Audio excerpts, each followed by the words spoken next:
अहाना के लफ्ज़ों से आरा को बिल्कुल भी फ़र्क नहीं पड़ा था, क्योंकि यह लफ्ज़ वह हर तीसरे दिन सुनती थी। लेकिन जरगाम तुरानी को यह बिल्कुल मंजूर नहीं था। वह आरा के मामले में हद से ज़्यादा ही पागल था। उसका मानना, कहना और सोचना था कि अगर आरा को कोई कुछ कह सकता है या उसके साथ कोई कुछ कर सकता है, तो वह सिर्फ जरगाम तुरानी है। उसके अलावा उसकी आरा को कोई कुछ नहीं कह सकता। जरगाम तुरानी ने अपनी पूरी ताकत से अहाना के गाल पर थप्पड़ मारा। अहाना मुंह के बल जमीन पर जा गिरी। उसके होंठों से तेजी से खून बहने लगा, यहाँ तक कि उसका गाल एकदम लाल हो चुका था और उसके गाल पर जरगाम तुरानी की पांचों उंगलियों के निशान साफ छप चुके थे। एक बार फिर आरा को उल्टी आई। वह भागकर वॉशरूम में गई। उसकी हालत लगातार खराब हो रही थी।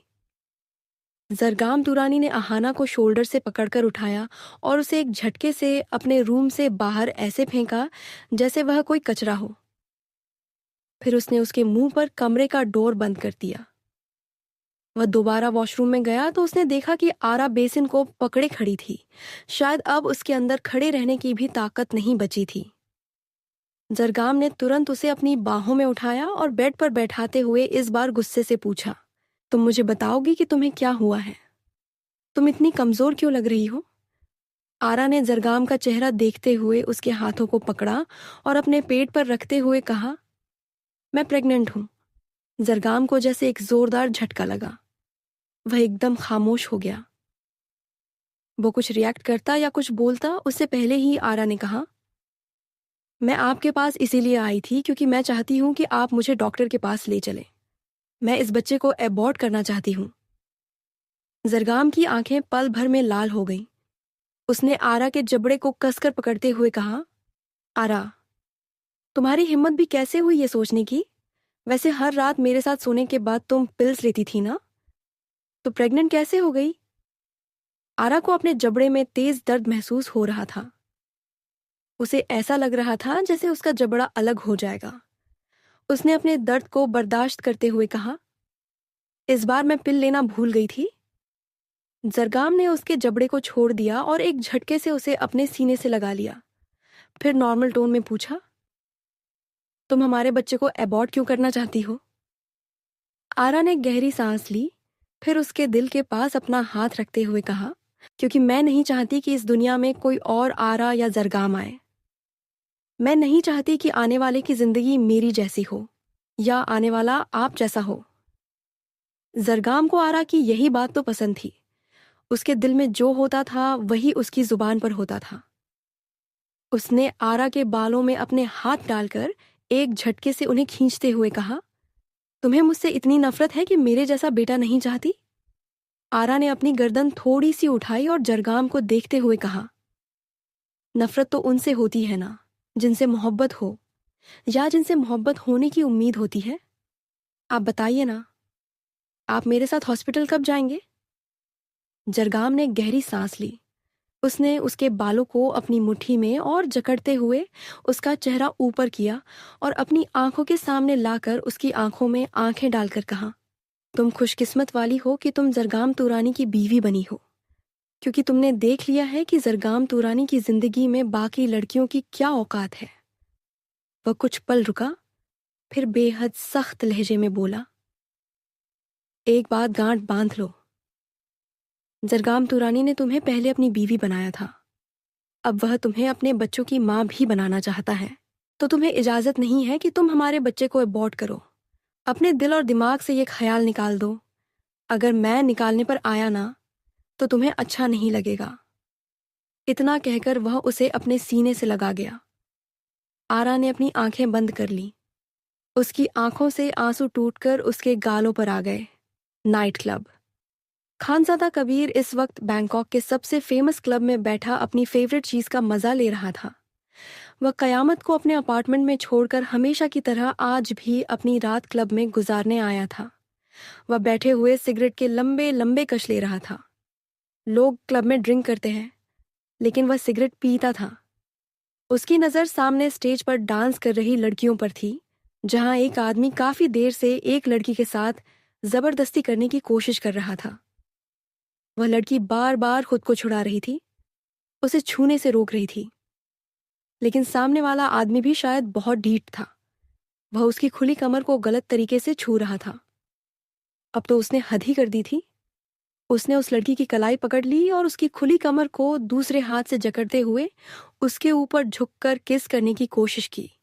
खानजादा कबीर यहाँ लड़कियों की औकात देखने आता था, लेकिन आज भी कहीं ना कहीं उसके अंदर उसका जमीर जिंदा था।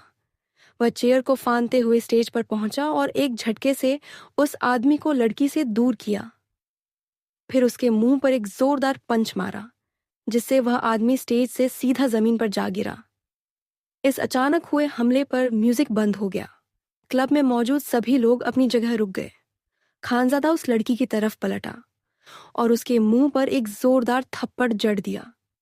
उस थप्पड़ से वह आदमी भी हैरान रह गया। वहां कोई था जो यह नजारा बहुत ही हैरानी से देख रहा था। वह लड़की अपने गाल पर हाथ रखे हैरानी से अपनी आंखें बड़ी बड़ी करके सामने खड़े उस हैंडसम लड़के को देख रही थी। वह वाकई में बहुत हैंडसम था। ऐसा लगता था जैसे दुनिया की हर खूबसूरती उस लड़के पर आकर खत्म होती हो। लेकिन उसके माथे पर पड़ी शिकन सामने खड़ी लड़की को यह महसूस करने पर मजबूर कर रही थी कि उसकी खूबसूरती के पीछे गुस्से का तूफान छिपा हुआ था। खानजादा ने उस लड़की को अपनी तरफ बेवकूफ़ों की तरह देखते हुए कहा, तुम जैसी लड़कियां इसी लायक होती हैं। तुम्हें सारे मर्दों के सामने अपने बॉडी की नुमाइश करने का शौक है, नाचने की हिम्मत रखती हो, लेकिन अपने साथ हो रही बदतमीजी पर हाथ उठाने का हुनर नहीं रखती। तुम 1000 मर्दों के बीच में नाच सकती हो, लेकिन एक मर्द को अपने करीब आने से रोक नहीं सकती।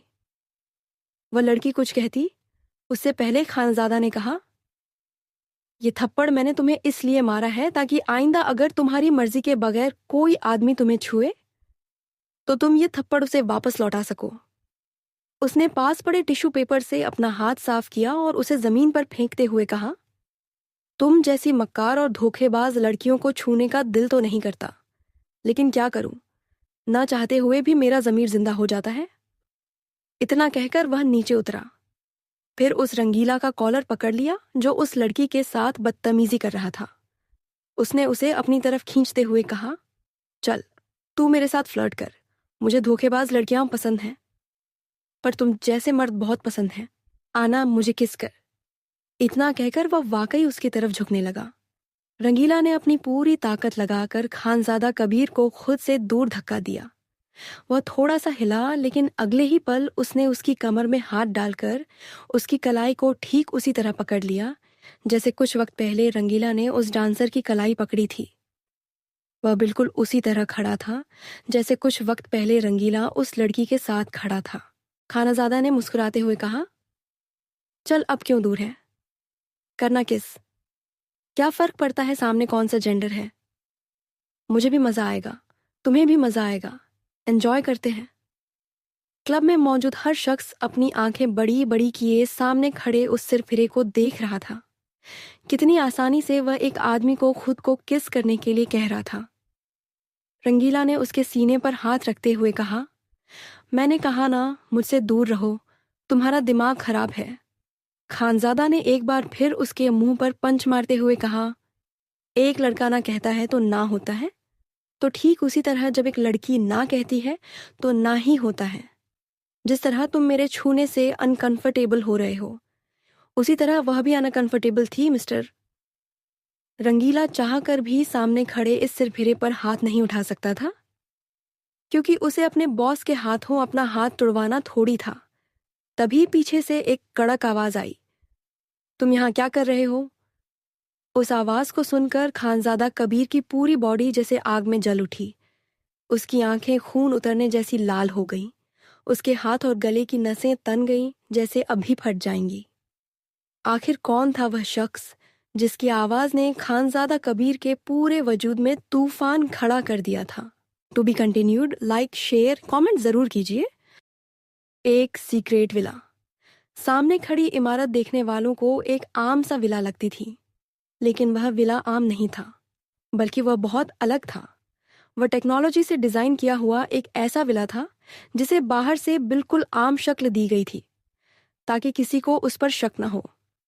उस विला में एक ऐसा शख्स रहता था जो दुनिया की नज़र में एक रेस्टोरेंट का मालिक था, लेकिन असलियत में वह कुछ और ही काम करता था।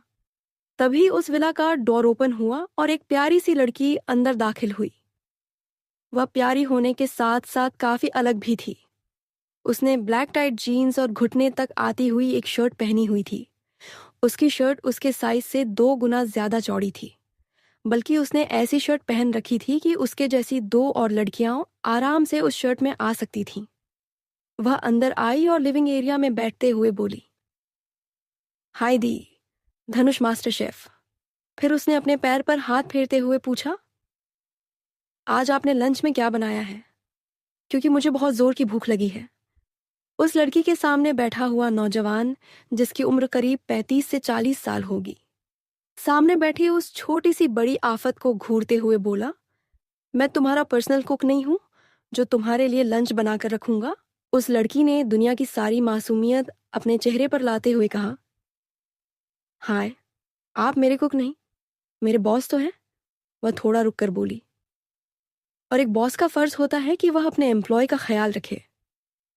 फिर उसने मासूमियत से कहा, एक बॉस अपने एम्प्लॉय के लिए इतना तो कर ही सकता है।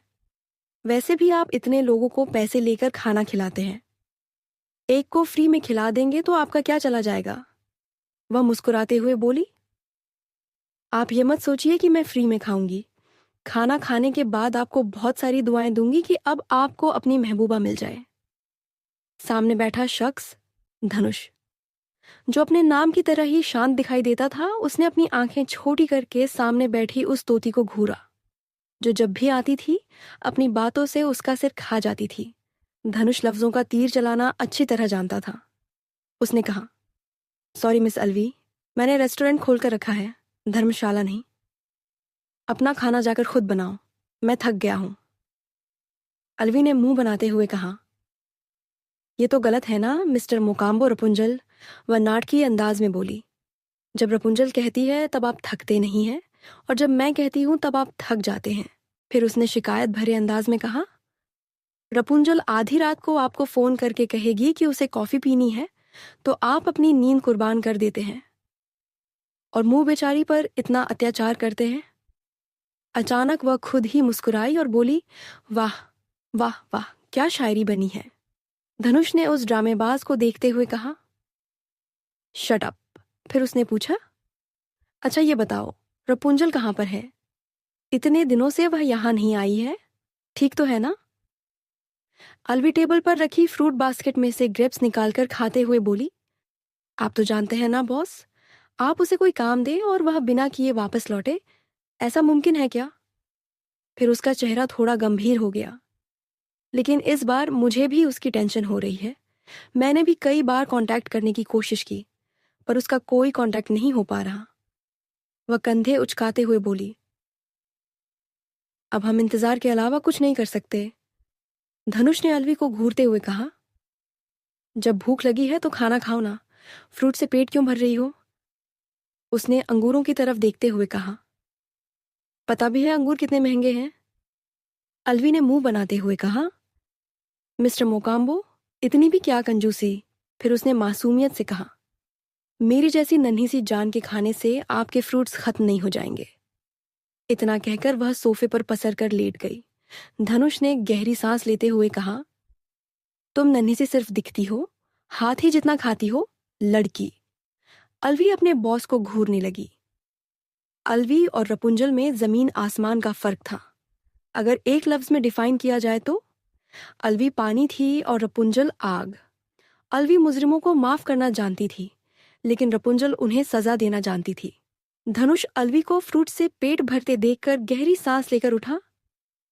फिर उसके हाथों से अंगूर छीनते हुए बोला, मेरे साथ किचन में चलो, मैं तुम्हें कुछ बनाकर देता हूं। अलवी के होंठों पर जंग जीत लेने वाली मुस्कुराहट आ गई। वह अच्छे से जानती थी कि धनुष किस टाइप का बंदा है। वह हमेशा अपनी मासूमियत और अपने ड्रामे से धनुष को उस काम के लिए मना ही लेती थी जिस काम से धनुष पहले मना कर देता था। आज भी वैसा ही हुआ। धनुष खुराना ने वही किया जो उसने करने से मना किया था। वह दोनों उठकर किचन में चले गए। क्लब। खानजादा कबीर के सामने कोई और नहीं बल्कि जरगाम तुरानी खड़ा था। जरगाम खानजादा कबीर के पास गया और उसके शोल्डर पर हाथ रखते हुए पूछा, क्या हुआ मॉम के बड़े बेटे, मुझे देखकर रेड चिल्ली क्यों बन गए? खानजादा ने उसके हाथ को अपने शोल्डर से झटकते हुए दांत पीसकर कहा, उस गंदी औरत को मेरी माँ कहना बंद करो, वह मेरी माँ नहीं है। और तुम्हें देखकर मेरा दिल करता है कि तुम्हारी बॉडी के इतने टुकड़े करूं कि तुम्हारी वो सो कॉल्ड माँ देखते ही मर जाए। पर अफसोस, मैं ऐसा नहीं कर सकता, क्योंकि मैं तुम लोगों जैसा गिरा हुआ नहीं हूं। जरगाम मुस्कुराते हुए बोला, यार बड़े, तुम्हें गुस्सा कितना आता है, तुम बिल्कुल अपने बाप पर गए हो। खानजादा कबीर ने जरगाम की आंखों में आंखें डालकर कहा, बिल्कुल सही कहा, मैं अपने बाप पर ही गया हूं। बस फर्क इतना है कि मैं अपने बाप जैसा मासूम नहीं हूं। जरगाम ने उसे थम्स अप देते हुए कहा, गुड, ऐसा ही होना चाहिए। फिर उसने मुस्कुराकर पूछा, वैसे इतनी नफरत क्यों करते हो मम्मा से? वह थोड़ा करीब आते हुए बोला, क्या मोहब्बत करना गलत है, या अपनी मोहब्बत के लिए लड़ना गलत है? उसने मुस्कुराते हुए कहा, यार बड़े, तुमने तो सुना ही होगा, मोहब्बत और जंग में सब कुछ जायज होता है। वहां खड़ा हर शख्स उस सिरफिरे की खामोशी से हैरान था। कोई नहीं कह सकता था कि उसके दिमाग में क्या चल रहा था, लेकिन उसके अगले एक्शन ने सभी को हैरान कर दिया।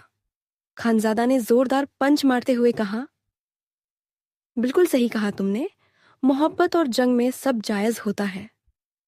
फिर उसने उसे घूरते हुए कहा, इस पंच को याद रखना। उसकी आवाज में एक अजीब सा जुनून था, क्योंकि जुनून और नफरत में कोई हद नहीं होती। वह आगे बढ़ते हुए बोला, किसी ने तुम्हें बताया नहीं कि जब एक सिरफिरा पागल शांत हो ना, तो उसे उंगली नहीं करनी चाहिए? उसकी आंखों में खतरनाक चमक थी, क्योंकि अगर उस सिर फिरे पागल का सिर घूम गया ना, तो सामने वाले की बॉडी से गोश्त तक नोच लेता है। जरगाम जैसे ही खानजादा कबीर को पंच मारने के लिए आगे बढ़ा, खानजादा ने उसका पंच बीच में ही पकड़ लिया।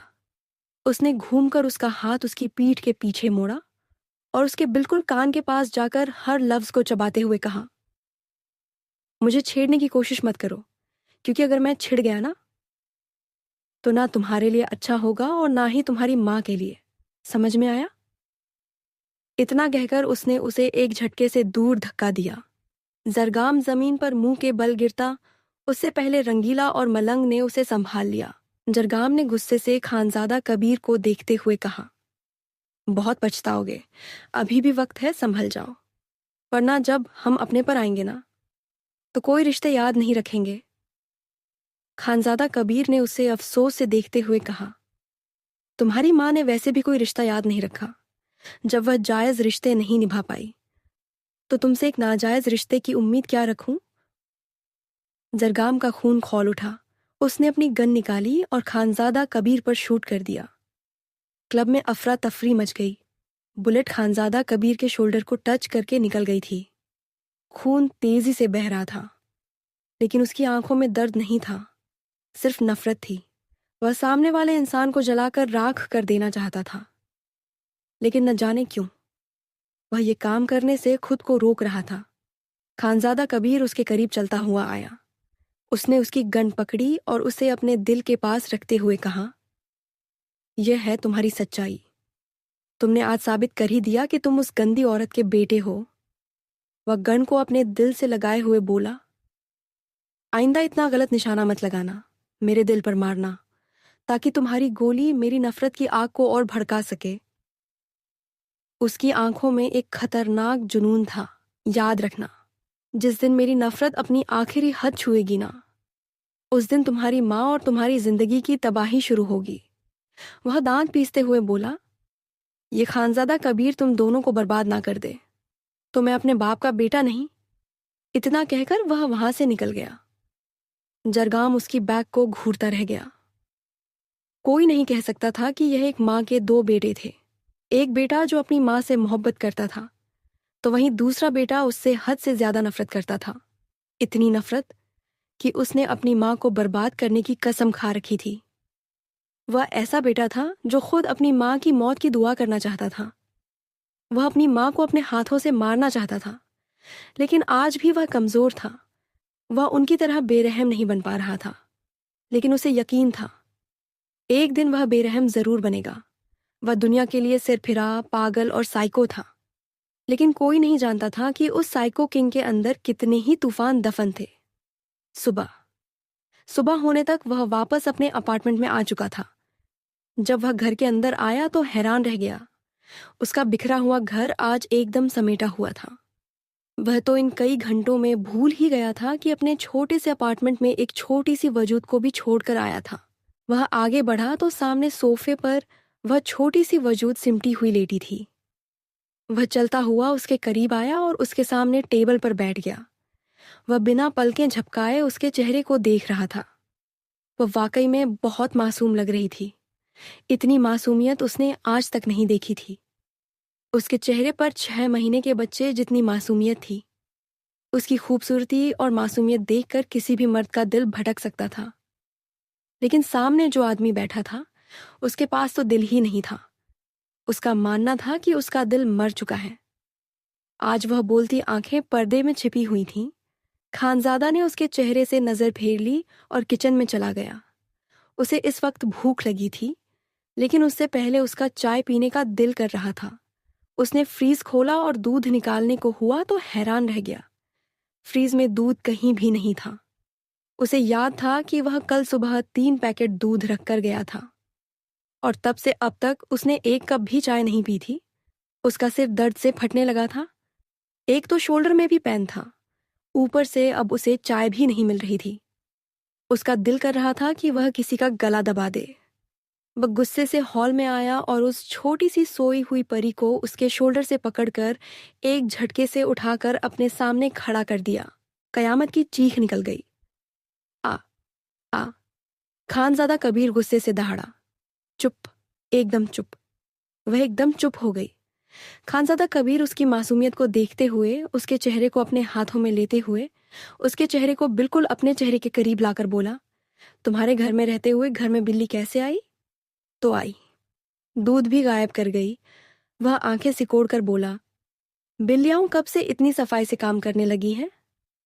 कयामत जो नींद से जागी थी, इसलिए सामने खड़े उस शैतान की बात उसे बिल्कुल समझ नहीं आ रही थी। वह बस अपनी बड़ी बड़ी पलकों को बार बार झपका रही थी। उसकी मासूमियत देखकर खानजादा एक पल के लिए उसे देखता रह गया। फिर अपनी टोन में वापस आते हुए बोला, तुम्हारी नींद की ऐसी की तैसी। इतना कहकर उसने कयामत को झकझोरते हुए कहा, अब बताओ, फ्रीज में रखा दूध क्या हुआ? कयामत की आंखों में आंसू चमक रहे थे। उसने डरते डरते कहा, मैंने पी लिया है। खानजादा कबीर को जैसे करंट लगा। उसने हैरानी से कहा, व्हाट? फिर उसकी आंखें बड़ी हो गईं। त तुमने 3 लीटर दूध पी लिया है? कयामत ने मासूमियत से अपनी गर्दन हाँ में हिला दी। खानजादा कबीर को एकदम से गुस्सा आया। उसने गुस्से में एक झटके से उसे छोड़ा तो वह सोफे पर जा गिरी। खानजादा गुस्से से चिल्लाया, मेरा सिर दर्द से फट रहा है। मुझे चाय पीने का मूड था। अब क्या मैं तुम्हारे दूध की चाय बनाकर पीऊं? खानजादा की बात सुनकर कयामत के गाल टमाटर की तरह लाल हो गए। खानजादा कबीर जो गुस्से से उसे घूर रहा था, उसके चेहरे को देखकर हैरान रह गया। उसे समझ में नहीं आ रहा था कि सामने बैठी यह लड़की गिरगिट थी क्या, जो पल पल में रंग बदल रही थी। कभी पीली हो जाती और कभी एकदम लाल पड़ जाती। खानजादा उसके सामने बैठते हुए अपने गुस्से को पीने की कोशिश करते हुए पूछा, तुम्हारा चेहरा लाल क्यों हो रहा है? क्या तुम्हें बुखार चढ़ रहा है? कयामत ने मासूमियत से नाम में गर्दन हिला दी। खानजादा ने दोबारा पूछा, तो फिर?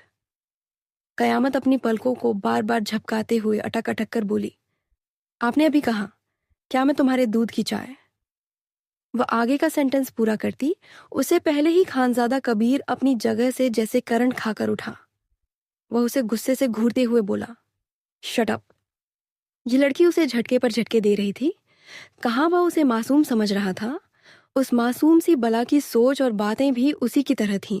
उसकी आधी बात सुनकर ही खानजादा कबीर का कान तक दहक गया था। वह उसे घूरते हुए अपने रूम में चला गया और डोर को इतनी जोर से बंद किया कि कयामत ने अपने कानों पर हाथ रख लिए और सिकुड़ गई। To be continued. Like, share और कमेंट जरूर कीजिए। खानजादा कबीर चैप्टर खानज़ादा कबीर अपने रूम में आया और बेड पर पीठ के बल लेटते हुए अपने पैरों को जमीन पर लटका दिया। उसकी नज़र सीलिंग पर टिकी हुई थी। उसकी पूरी बॉडी में एक अजीब सी बेचैनी दौड़ रही थी, ऐसी बेचैनी जो उसने अपनी पिछली रिलेशनशिप में कभी महसूस नहीं की थी। अजीब इत्तेफाक था या किस्मत का खेल, वह खुद नहीं जानता था, लेकिन इस वक्त वह खुद अपनी हालत से काफी हैरान था। वह जिस जगह से बिलोंग कर तुरानी विला आहत से बिलोंग करता था या जिस जगह पर रहता था, वहां लड़कियां कयामत की तरह मासूम नहीं बल्कि काफी बोल्ड थीं। खानजादा कबीर को कयामत की मासूमियत एक पल के लिए अच्छी लगती थी, लेकिन दूसरे ही पल उसके चेहरे को देखते हुए उसे घिन महसूस होने लगती थी। उसने अपनी आंखें बंद कर ली और फिर कुछ ही पलों में वह अपनी पिछली जिंदगी में चला गया। फ्लैशबैक। खानजादा कबीर सोफे पर बैठा अपना काम कर रहा था। तभी रूम का डोर ओपन हुआ और एक प्यारी सी लड़की अंदर आई। उसने घुटने तक आने वाले शॉर्ट्स और पेट से ऊपर तक का टॉप पहना हुआ था। वह लड़की धीरे धीरे उसके करीब आई और उसकी गोद से लैपटॉप हटाकर खुद उसकी गोद में बैठ गई। उसने अपने पैरों को उसकी कमर की तरफ लपेटते हुए कहा, डार्लिंग, बस भी करो, रात हो गई है, अब काम को नहीं, मुझे तुम्हारी जरूरत है। वह एक पल में उसकी शर्ट की सारी बटन खोल गई। कबीर ने उसका हाथ पकड़ते हुए कहा, नहीं बेबी, अभी नहीं, डॉक्टर ने हमें स्ट्रिक्टली मना किया है। मैं तुम्हें तकलीफ में नहीं देख सकता, मुझे तकलीफ होती है।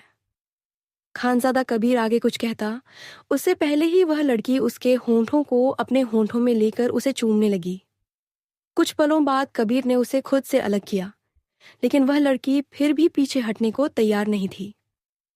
खानजादा कबीर ने उसे समझाते हुए कहा, मैंने कहा ना, तुम्हें तकलीफ होगी। वह लड़की उसके ऊपर झुकते हुए उसके होंठों के करीब आई और बोली, नहीं होगी, मैं अब ठीक हूं, मैं खुद चाहती हूं कि तुम मेरे साथ प्यार करो, मुझे तुम्हारे वजूद की जरूरत है, प्लीज खुद को मत रोको। खानजादा कबीर एक मर्द था, उसके बावजूद वह उस पर हक रखता था। उसने उसकी बात मानते हुए उसे अपने साथ सोफे से उठाया। दोनों एक बार फिर एक दूसरे के करीब थे। वह उसे बेड पर लेटाते हुए खुद भी उसके करीब हो गया। उस रूम में उस लड़की की हल्की हल्की सिसकियां गूंज रही थीं। उस लड़की ने उसके सीने पर हाथ फेरते हुए आह भरकर कहा, डार्लिंग, स्ट्रांगली करो ना, ताकि मुझे थोड़ा दर्द के साथ सुकून भी मिले। खानाजादा कबीर उसकी बातों से बहुत हैरान होता था, लेकिन खुश भी था कि उसकी बीवी सिर्फ उसकी थी।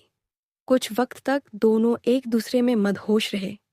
फिर उस लड़की की एक और डिमांड आई, अब मैं करूंगी और तुम मेरी जगह होगे। खानजादा कबीर, जो उससे बहुत प्यार करता था, उसकी बात मान गया। अब वह बेड पर था और वह लड़की उसके ऊपर थी।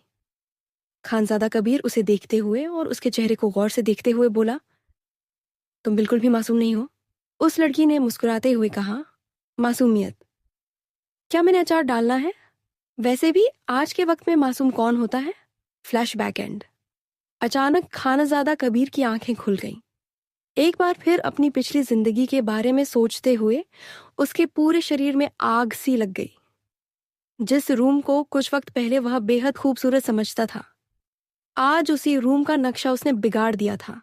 इंसान नफरत के साथ जी सकता है, लेकिन धोखे के साथ जीना मुश्किल हो जाता है, क्योंकि हर पल हर लम्हा वह धोखा हमें किसी कांटे की तरह चुभता है और हर बार याद दिलाता है कि हम सामने वाले की जिंदगी में एक टिश्यू पेपर थे जिसने हमें यूज किया और फेंक दिया।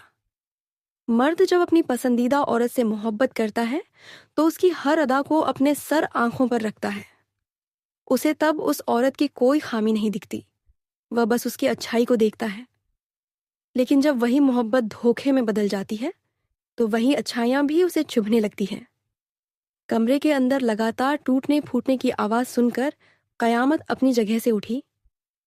वह खानजादा कबीर के डोर पर पहुंची और अपने हाथों से दस्तक देते हुए उसे पुकारा, खान जी। अंदर खानजादा कबीर का गुस्सा उसके कंट्रोल से बाहर हो रहा था। आज एक बार फिर उसके दिमाग में वह सारी बातें गूंज रही थीं। वहीं दूसरी तरफ कयामत बाहर खड़ी परेशान हो रही थी। उसे लगा कि शायद वह चाय की वजह से ही इतना गुस्सा कर रहा है। वह जल्दी से किचन में गई। अपने लिए सुबह ब्रेकफास्ट के लिए जो एक ग्लास दूध निकाल कर रखा था, उसी दूध की जल्दी जल्दी चाय बनाई और फिर उसके रूम के पास आकर खड़ी हो गई। उसने दरवाजे के हैंडल पर हाथ रखा। दरवाजा ओपन हो गया। इसका मतलब था कि दरवाजा सिर्फ बंद किया गया था, लॉक नहीं किया गया था। कयामत अंदर आई। सामने का नजारा देखकर वह एक कदम पीछे हट गई। खानजादा कबीर ने जब अपने दरवाजे के खुलने की आवाज सुनी तो उसने अपनी नजर उठाकर सामने देखा। उसकी आंखें हद से ज्यादा लाल थीं। कयामत ने उसे अपनी तरफ देखते देखा तो हकलाते हुए बोली, आपकी चाय। कयामत के लफ्ज सुनकर खानजादा ने गुस्से में पूछा, तुमने तो कहा था कि दूध खत्म हो गया है। क्या तुमने मुझसे झूठ बोला? जानती हो, मुझे झूठ से नफरत है। वह इतनी जोर से दहाड़ा कि कयामत एकदम से सहम गई। उसके गले से आवाज तक नहीं निकल रही थी। कयामत की नजर खानजादा कबीर के हाथों पर पड़ी। उसके हाथों से खून टप टप करके जमीन पर गिर रहा था। शायद उसने अपने हाथों का पंच बनाकर ड्रेसिंग मिरर पर मारा था, क्योंकि ड्रेसिंग मिरर पर बहुत सारी दरारें आई हुई थीं। कयामत ने चाय वहीं पास में रखी और उसके पास आकर हक से उसके हाथों को पकड़ते हुए पूछा, खान जी, ये आपको क्या हुआ है? आप ठीक तो हैं? उसके हाथ पकड़ने से खानजादा कबीर ने गुस्से से उसे घूरते हुए पूछा, मेरा हाथ किस हक से पकड़ा तुमने? कयामत मासूमियत से अपनी बड़ी बड़ी आंखों से खानजादा कबीर को देखते हुए बोली, जिस हक से आप मुझे गंदी किस करते हैं, उसी हक से मैंने आपके हाथ को पकड़ा है खान जी। मैं तो आपकी बीवी हूं। उसके कानों में एक आवाज गूंजी, तुम पर क्या? तुम्हारी हर चीज पर मेरा हक है क्योंकि मैं तुम्हारी वाइफ हूं। खानजादा ने गुस्से से अपनी पूरी ताकत के साथ कयामत का हाथ झटकते हुए दहाड़ा। नहीं हो तुम मेरी बीवी। उसकी ताकत के सामने वह छोटी सी कयामत कुछ भी नहीं थी। वह खुद को संभाल नहीं पाई और टेबल के पास जाकर गिर गई जहां उसने चाय रखी थी। वह गर्म चाय उसके हाथों पर गिर गई। उसकी चीख निकल गई, आह! लेकिन सामने खड़े शैतान को उसकी चीख से बिल्कुल फर्क नहीं पड़ रहा था। कयामत कुछ पल बाद खुद को संभालते हुए खड़ी हुई। उसकी आंखों में शिकायत थी। वह सामने खड़े शैतान से शिकवा कर रही थी, लेकिन वह भूल गई थी कि सामने खड़ा शख्स सिर्फ नाम का उसका हमसफर था। वह तो उसके चेहरे से नफरत करता था, इतनी नफरत जितनी शायद उसने अपनी पूरी जिंदगी में किसी और से नहीं की होगी। उसे अपनी तरफ ऐसे देखते हुए खानजादा कबीर एक बार फिर उसके करीब गया। उसने उसके चेहरे को दबोचकर उसे दीवार से पिन करते हुए कहा, ऐसे क्या देख रही हो? हाँ बोलो, क्या मुझ पर गुस्सा आ रहा है? उसकी आवाज में गुस्सा था। मेरी एक बात कान खोलकर सुन लो। अपनी इस मासूमियत को अपने चेहरे से नोच कर फेंक दो। पता है, तुम्हारी यही मासूमियत मुझे तुम्हारे साथ सब कुछ करने पर उकसा रही है।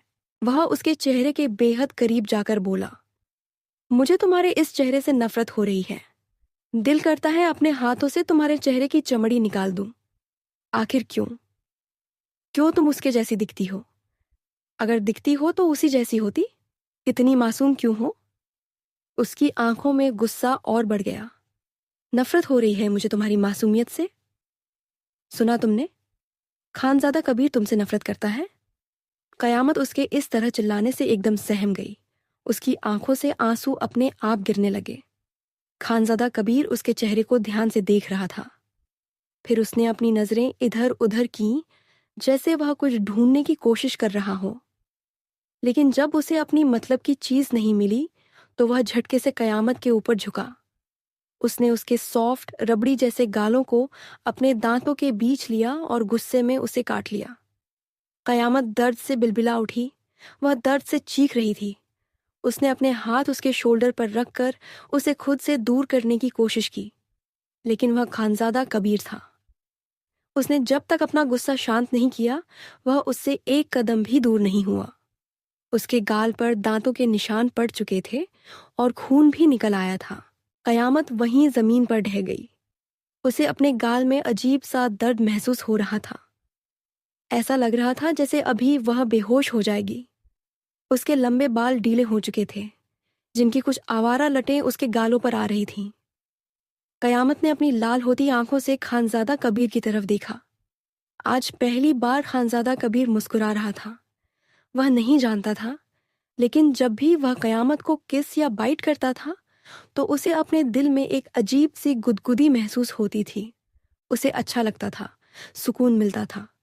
कयामत अपने गाल पर हाथ रखे हुए अपनी भारी होती आंखों से खानजादा कबीर को घूरते हुए बोली, खान जी, आपको जंगल में होना चाहिए। खानजादा उसकी बात समझ नहीं पाया। वह हैरानी से उसे देखने लगा। खानजादा कबीर उसके पास बैठ गया और उसके चेहरे को पकड़कर उसके गाल को अपने सामने किया जिस पर उसने बाइट किया था। वाकई उसने बहुत बेरहमी से काटा था। उसके सफेद गाल पर उसके पूरे दांतों के निशान थे और साथ में हल्का हल्का खून भी रिस रहा था। सफेद मखमली गाल अब नीला पड़ रहा था। कयामत ने उसका हाथ झटकते हुए कहा, हाथ मत लगाइए मुझे, मैं आपकी बीवी नहीं हूं ना, तो क्यों मुझे जंगली भालू की तरह काटा। कयामत ने आज पहली बार उसके सामने इतनी तेज आवाज में उससे बात की थी। खानजादा कबीर ने पीछे से उसकी गर्दन पकड़कर उसके चेहरे को अपने सामने करते हुए कहा, ये पहली बार था जब तुमने मुझसे स्टोन में बात की है। आइंदा अगर दोबारा तुमने मेरा हाथ झटका ना, तुम्हारे हाथ तोड़ दूंगा। कयामत ने रोते हुए कहा, आप बिल्कुल जंगली भालू हो। उसकी आंखों में आंसू थे। शैतान है, आप बहुत बुरे हैं। मुझे नहीं रहना आपके साथ। हस्बैंड आपकी तरह नहीं होते, आप अच्छे हस्बैंड नहीं हैं। इतना कहकर वह उठी और खुद को संभालते हुए जाने लगी। लेकिन खानजादा कबीर ने उसकी कलाई पकड़कर उसे अपनी तरफ खींच लिया। वह कटी पतंग की तरह उसके सीने पर आकर गिरी। खानजादा ने उसके हाथ को उसकी बैक से लगाते हुए कहा, आ, हाँ जाने मन, कहाँ चली। उसकी आवाज में एक अजीब सी मुस्कान थी। मैं अच्छा हस्बैंड नहीं हूं, तो अच्छी बीवी बन जाओ। कयामत की आंखें एक पल के लिए फैल गईं। वह खानजादा कबीर के सीने से लगी हुई थी और सामने खड़ा वह शख्स जो कुछ पल पहले तक उसके लिए शैतान था, अब उसके बेहद करीब था। आखिर खानजादा कबीर के दिल में कयामत के लिए यह अजीब सा एहसास क्या था? नफरत, या फिर उस नफरत के पीछे छिपी कोई ऐसी मोहब्बत जिसका एहसास खुद खानजादा कबीर को भी नहीं था? To be continued. अगर आपको यह चैप्टर पसंद आया हो तो अपना रिव्यू और कमेंट ज़रूर दें, और हाँ, ज़्यादा से ज़्यादा शेयर करें ताकि यह कहानी और भी ज़्यादा रीडर्स तक पहुंच सके।